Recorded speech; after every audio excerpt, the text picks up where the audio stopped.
z'ikibi genda mukengurukiye cyane kuko niwe ndongozi ya mbere mbonye ashobora kuvuga ati je narakosheje singikwiye gukora uku reka ni mu mpibindi murampe ibindi byo kubabura amatari ndabona byabaye naha ku gicumuro kimwe mugare bafise ibicumuro igihumbi nibigwa ndavuga ngo zohagarira karatashashoboye hagumagaye.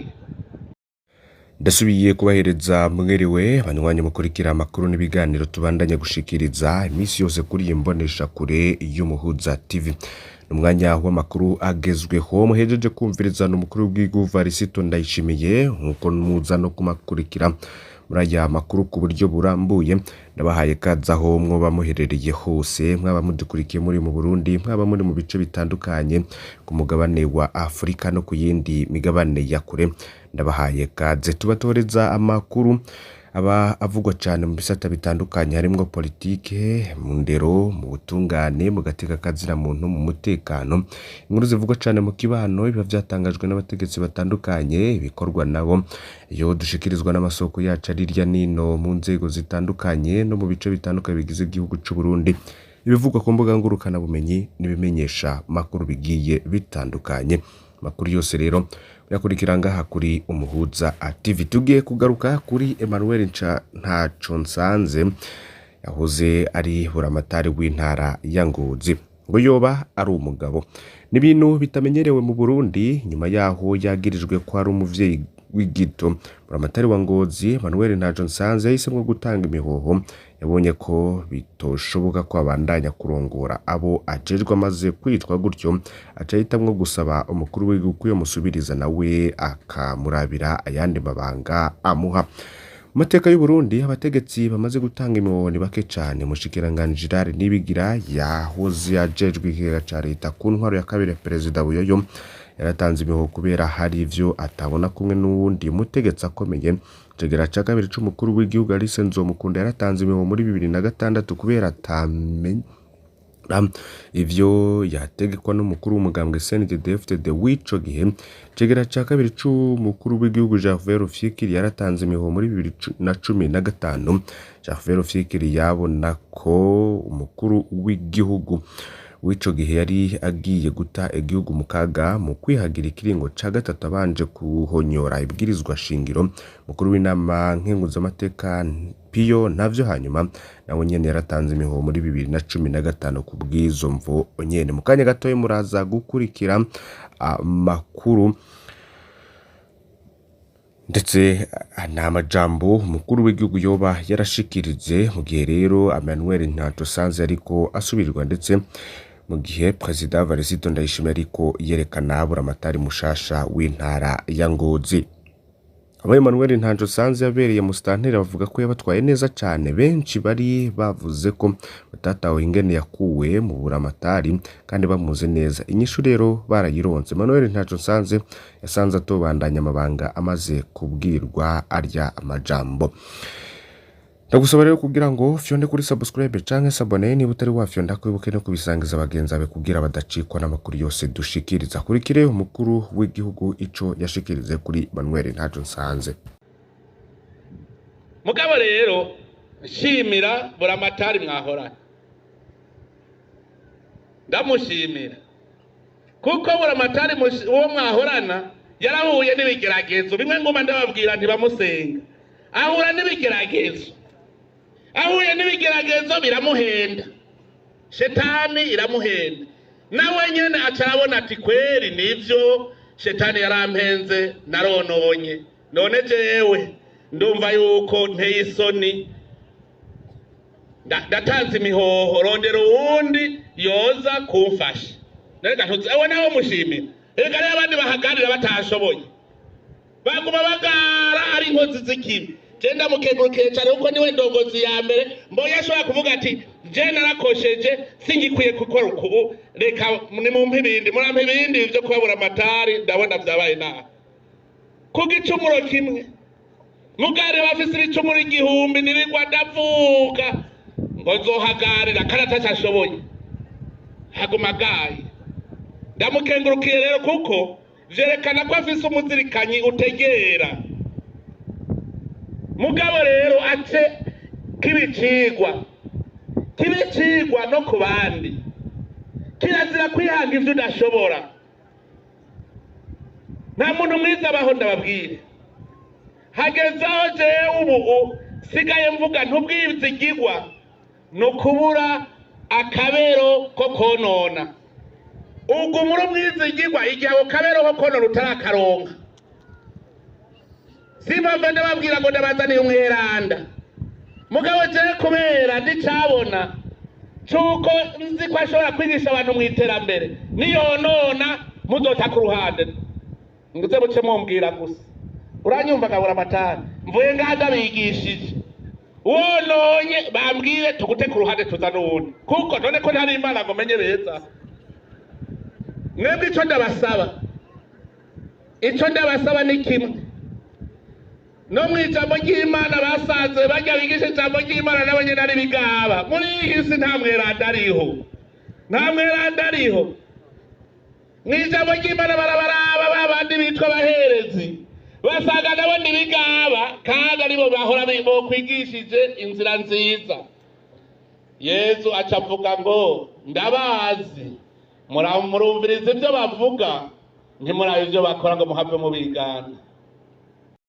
Uwo ni Perezida Ndayishimiye ijambo ku munsi w'ejo yoba yarashikirije ari mu ntara ya Ngozi. Perezida Ndayishimiye rero ngarakwiye kwiyegereza ngo umugabo nk'uyu nguyu azomubwiza ukuri aho abandi bavuga ijambo ry'ubusavye gusa.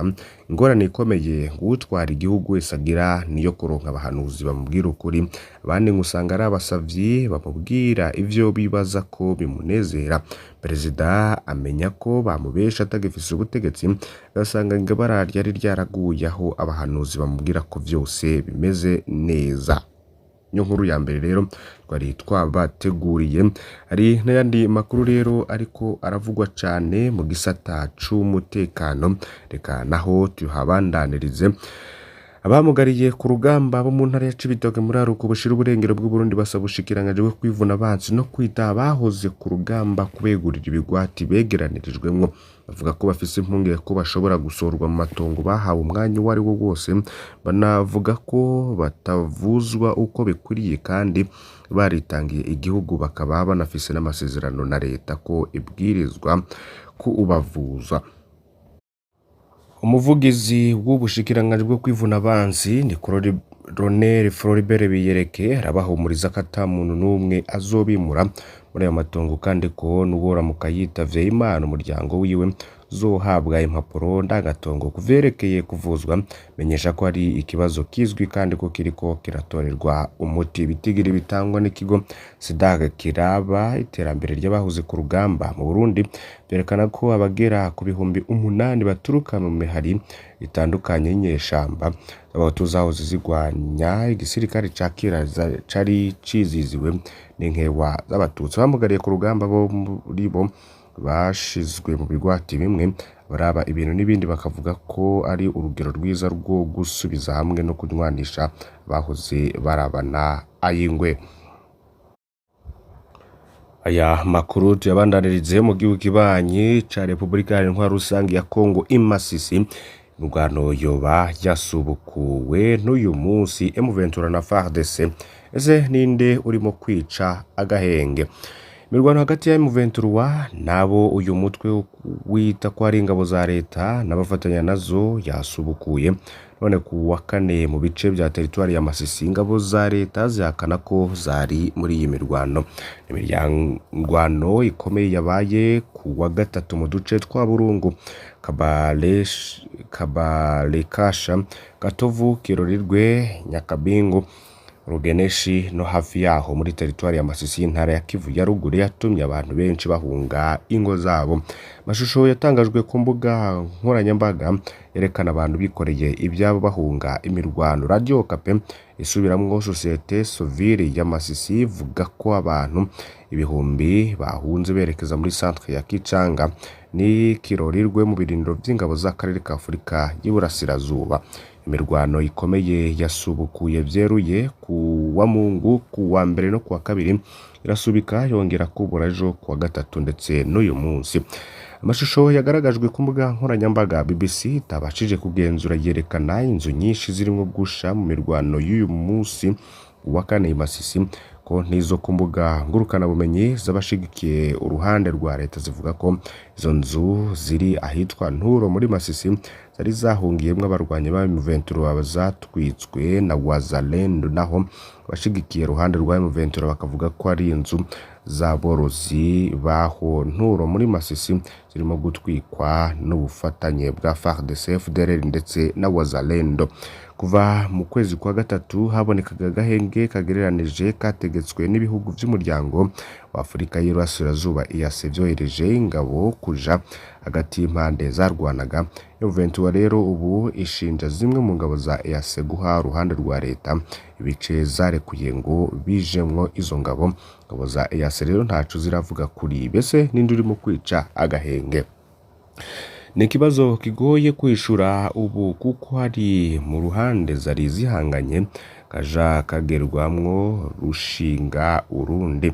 Abakuru b'umutwe w'inyeshamba za M23 bavuga ko ingabo za leta FARDC arizo zirimo kubatera zifatanije n'imitwe y'abarwanyi bita Wazalendo. Bertrand Bisimwa akuriye ishami rya politike M23 yatangaje ko mu masaha ya saa 10 z'igicuku ku wa kane Kirorirwe batewe abo avuga ko ari ingabo za FARDC n'abarwanyi babo ba FDLR, abacancuro ndetse n'indi mitwe.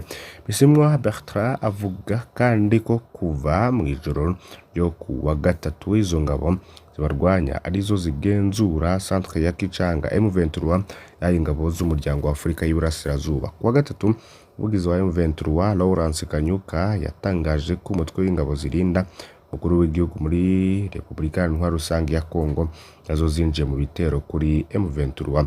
Uruhande rw'ubutegetsi bwa gisirikare ya Kivu ya ruguru ruvuga ko inyeshamba za M23 zatewe n'abarwanyi bitwa Wazalendo.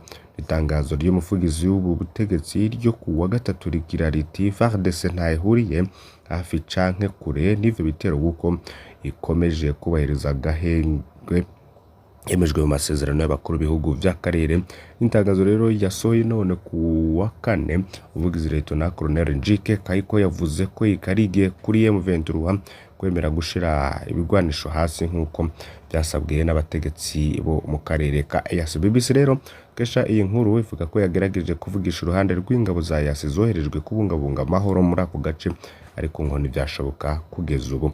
Mu ndwi zibiri zishize ibi M23 hamwe n'uruhande rwa leta bagiye bishinjanya uko ari ibikorwa byateguwe na buri mpande byo kwitegura imirwano, kandi ko hari amakuru yemezaga koko umwuka wifashe nabi. Mu ndwi bibiri rero zishize umuvugizi w'igisirikare M23 waburi ingoma yabwiye BBC mu nyandiko ko uruhande rwa leta rurimo kwitegura intambara, naho umuvugizi wa leta ya gisirikare y'intara ya Kivu ya ruguru Lt Colonel Njike Kayiko nawe yatangaje ko M23 imaze iminsi yongera abasirikare n'ibikoresho mu bice irimwo yitegura imirwano. Territoire ya Masisi irimo kuberamwe imirwano ufite ibice byahawe ingabo za EAC zavuye mu Burundi, gusa ingabo za EAC zagiye zivuga ko ari akarere kanini ku buryo hose atagenzurwa na batayo ebyiri gusa.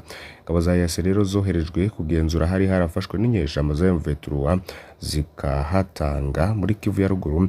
Ntara ya Kongo irutaho bunini Burundi n'u Rwanda bishize hamwe mu kubahiriza rero amasezerano y'amahoro ya Rwanda na Nairobi. Izo ngabo rero zigizwe na batayo ebyiri n'izingabo z'u Burundi, batayo ebyiri z'ingabo za Uganda, batayo imwe ya Kenya n'imwe ya Sudan y'Epfo nk'uko bari umuvugizi w'izingabo yabibwiye BBC. Mu kwezi kwa gatanu zagabanijwe muri territoire 3 kuri 6 za Kivu ya ruguru arizo Masisi, Rucuru ndetse na Nyiragongo.